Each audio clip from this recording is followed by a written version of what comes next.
Welcome back to in the line of fire program के इस हिस्से में हम बात करेंगे। हमारे साथ मौजूद हैं कराची चैम्बर ऑफ कॉमर्स के मेंबर भी हैं, ट्रेडर भी हैं, जो कि दो सेगमेंट्स को रिप्रेजेंट कर रहे हैं, चाहे वो इंडस्ट्रीज का हो, ज़राई अजनास का सेगमेंट। अगर हम राइस एसोसिएशन के हवाले से बात करें, एक तासुर है अगर महंगाई जिस तरीके से बढ़ रही है इस जमहूरी हुकूमत में कि जी सरकार की जो पॉलिसीज़ हैं वो आवाम के लिए तो ज़रूर है, लेकिन उसका इतलाक जिस सेगमेंट से नहीं हो रहा वो ताजर बरादरी है, तो वो जो है वो उन पर अमल दरामद नहीं कर रही। आप चूंकि इस शोबे से वाबस्ता हैं, दो सेगमेंट्स को देख रहे हैं, ट्रेडर भी हैं, इंडस्ट्री भी जो है वो चल रही है, तो आप इस बारे में क्या कहेंगे?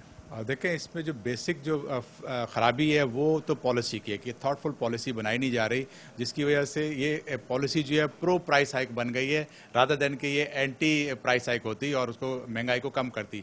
अब मिसाल के तौर पे मैं आपको बताऊंगा कि जैसे गंदम का इन्होंने किया कि 950 रुपये मन से लेकर 1050 रुपये उसकी सपोर्ट प्राइस हाइक की है। लेकिन जब साहब 950 से प्राइस अगर 1050 होती है गंदम की, तो उससे किसान को फायदा नहीं होता? देखें, यही इस पॉलिसी में जो रखा जाता है कि जी किसान के लिए पॉलिसी बन रही है, जबकि जो आम किसान है जिसके पास 10 एकड़ ज़मीन है या उससे कम ज़मीन है उसको इसका कोई बेनिफिट नहीं पहुंच रहा। और यही वजह है कि आज आप देखेंगे तो आपको खबरें आ रही हैं कि उनके पास उनको बारदाना नहीं मिल रहा।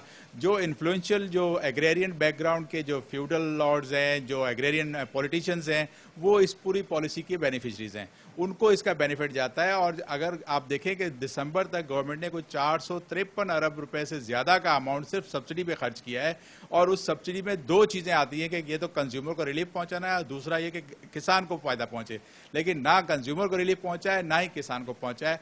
मिडिल मैन जो है वो आम ग्रोअर से गंदम खरीद के और फिर जाके गवर्नमेंट के जो प्रोक्योरमेंट सेंटर है वहाँ पे सप्लाई करता है। इसी तरह से जो बड़े बड़े वहाँ पे इन्फ्लुएंशियल लोग हैं वो गंदम गरीब हारियों से, किसानों से खरीद लेती है और फिर वो जाके सप्लाई करती है, तो बेनिफिट जो है उनकी डीप पॉकेट्स में चला जाता है। ये तो रूरल साइड की एक जो है स्टोरी है, जो एक डिबेटेबल इशू है। बट अगर हम अर्बन साइड की बात करें, शहरों में जो है हर चीज़ की जो कीमत बढ़ जाती है, उस पर ये कहा जाता है कि जी ताजर बरादरी जो है, जो दुकानदार तबका है, जो ट्रेडर है, वो होल्डिंग करता है, कार्टल उसकी तरफ से बना हुआ है। इस बारे में आप क्या कहेंगे, क्योंकि इस शोबे को भी आप रिप्रेजेंट करते हैं? जो रियल ट्रेडर्स हैं, जो बिजनेसमैन हैं, वो तो होल्डर्स नहीं है। होल्डर्स वो हैं जिनके पास जो है अनटैक्स कैपिटल का ह्यूज अमाउंट है, जिसको आप कह सकते हैं जी आपके पास काला धन मार्केट में है।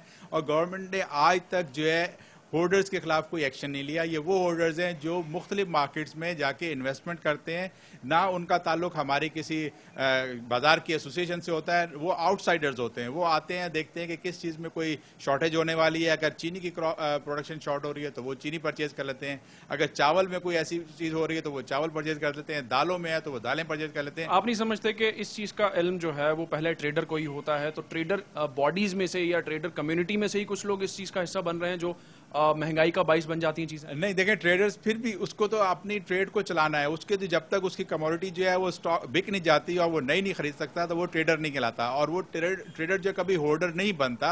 आप चाहे इंपोर्टर्स को ले लें जो इंपोर्ट करते हैं दालों की या दूसरे अनाज की, या आपके जो अप कंट्री से ला के यहाँ बेचते हैं, वो वेयर हाउस में स्टॉक करने के लिए नहीं लाते, उनको तो डेली बेसिस पे बेचना है। और यही वजह है कि मार्केट में जो है सप्लाई चल रही है। अच्छा, ये जो शॉर्ट होने का एक सिनेरियो होता है, एक तासुर ये है कि जी जो चीज़ यहाँ पे पैदा हो रही है, हम खुद कफील हैं चीज़ों में, लेकिन जो एक्सपोर्टर की आपने बात की कि जी स्टेट बैंक उनको मॉनिटर करे, तो वो यहाँ से पैदा करके चीज़ें बाहर भेज दी जाती हैं। यहाँ पर जो है एक मोटी बात कि जी ये इस सिनेरियो की वजह से कीमतें यहाँ पे बढ़ जाती हैं, चाहे वो चावल हो या दालें हो, स्पेशली जो पिछले काफ़ी सालों से ऊपर जा रही हैं।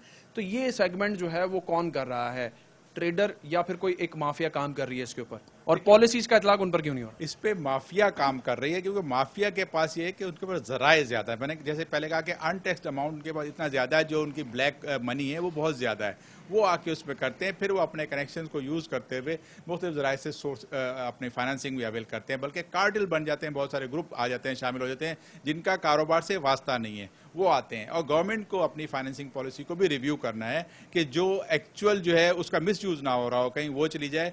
इतने सफिशिएंट हैं कि जो हमारी प्रोडक्शन है उसके बाद हम एक्सपोर्ट कर लें अपनी जरूरत को पूरा करने के लिए? कोई कागजी कार्रवाई होती है, स्टडी होती है? पास जो खाने पीने की चीजें, जैसे चावल है, चावल हमारा स्टेपल फूड नहीं है, हम वीट ईटिंग नेशन है, तो हमारे पास चावल की तो सरप्लस क्वांटिटी अवेलेबल है ही है।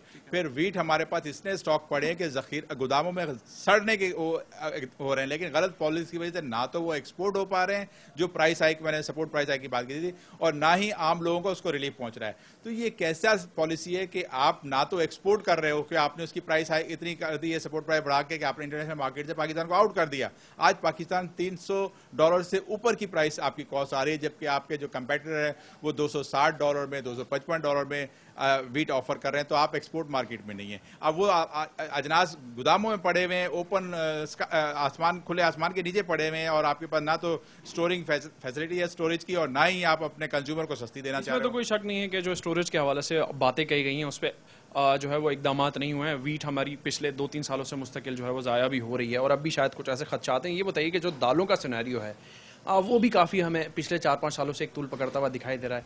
क्या कोई ऐसा स्टेप हो सकता है इन द गोइंग फॉरवर्ड के जी कीमतें कमी की तरफ भी आएँ, जो हमारा एक रिवाज सिर्फ ऊपर जाने की तरफ ही है कीमतों का? बिल्कुल, इसमें एक पॉलिसी में आपको एक एग्जांपल देता हूं कि राइस की पॉलिसी, जब गवर्नमेंट ने राइस एक्सपोर्ट को फ्री किया और गवर्नमेंट कंट्रोल से निकाल दिया RECP से, तो उसमें एक तो आपकी प्रोडक्शन भी बढ़ी और आपकी एक्सपोर्ट भी जो $350 मिलियन थी वो आज 2 बिलियन को क्रॉस कर गई, और ना ही शॉर्टेज हुई, लोगों को चावल मिल भी रहा है मार्केट। इसी तरह से आपको दाल महंगा मिल रहा है। देखें, वो आपकी रुपये की वैल्यू, मैं इस पर भी बात करूंगा कि आपने जब आप इतने ज्यादा आपके जो डेट हैं बढ़ते जाएंगे, आपकी रुपये पे प्रेशर पड़ेगा, तो आपकी वैल्यू जब लॉस गिरती जाएगी रुपए की, तो फिर आपकी जो है चीजें महंगी होती हैं। अब लोकल मार्केट के सिनेरियो पे बात करते हैं। ये बताइए कि इस वक्त जो कीमतों का तयन है वो अगर सरकार की तरफ से किया जा रहा है, तो उसका इतलाक उस हिसाब से क्यों नहीं होता? 15 दिनों में, 30 दिनों के अंदर जो है वो प्राइस लिस्ट जारी की जाती है, तो फिर उन पे अमल दरामद क्यों नहीं हो रहा? क्यों जो है वो महंगाई का जिन काबू नहीं हो रहा? इस बारे में बताइए। देखें, ये एक मजाक है। आप एक तरफ बात करते हो फ्री मार्केट इकोनॉमी पे बात कर दो, दूसरी तरफ आप कहते हो जी प्राइसेस को डिक्टेट कर दो। प्राइस फिक्स करोगे तो कभी भी उस पर अमल नहीं होगा। आपके पास एग्जांपल है दुबई की, आपके पास एग्जांपल है सिंगापुर की, यहाँ पे बेशुमार ममालिक हैं जहाँ पे प्राइस फिक्स नहीं होती। उन्होंने मार्केट फोर्सेस को एलिमिनेट ये दिया हुआ इख्तियार कि वो पॉलिसी के जरिए कि वो आपस में कम्पीट करें। आज अगर कोई इंपोर्ट और एक्सपोर्टर्स का आपस में कंपटीशन है तो आपकी जो है वो उसकी प्राइस बढ़ेगी नहीं। अगर कोई चीज़ महंगी हो रही है तो इंपोर्ट फौरन हो जाएगी, अगर कोई चीज़ बहुत ज़्यादा है तो एक्सपोर्ट हो जाएगी। तो आप एक बैलेंस चलते हो। ये पॉलिसी अगर उन ममालिक ने जहाँ कुछ भी प्रोड्यूस नहीं होता उन्होंने करके अपने मुल्क में महंगाई कम की हुई है। मैं सिंगापुर की फिर मिसाल दूंगा कि वहाँ पे कोई अजनास नहीं पैदा होती, लेकिन आज वहाँ पर आपकी चीनी, आपकी दालें पाकिस्तान से सस्ती बिक रही हैं। दुबई में चावल आपके पाकिस्तान से सस्ता बिक रहा है। इसकी वजह यह है कि उनकी पॉलिसी अच्छी है, उन्होंने आपस में ट्रेडर्स को, इंपोर्टर एक्सपोर्टर को कम्पीट कराया हुआ है। शम्स साहब, बहुत बहुत शुक्रिया हमें वक्त देने का। शम्सुल इस्लाम साहब कराची चैम्बर के मेंबर, ट्रेडर बॉडी को भी रिप्रेजेंट करते हैं। उनका ये कहना है कि पॉलिसी में जो है अगर चीज़ें बैलेंस होंगी तो उसका इतलाक बेहतर तरीके से होगा। प्राइसेस को डिक्टेट नहीं किया जा सकता। फ्री इकोनॉमी की अगर बात की जाती है तो उस हवाले से चीज़ों को जो है वो रिलीफ भी दिया जाए, लेकिन बैलेंस तरीके से। एक छोटा सा ब्रेक लेंगे, इसी हवाले से प्रोग्राम में आज गुफ्तगू जारी रहेगी।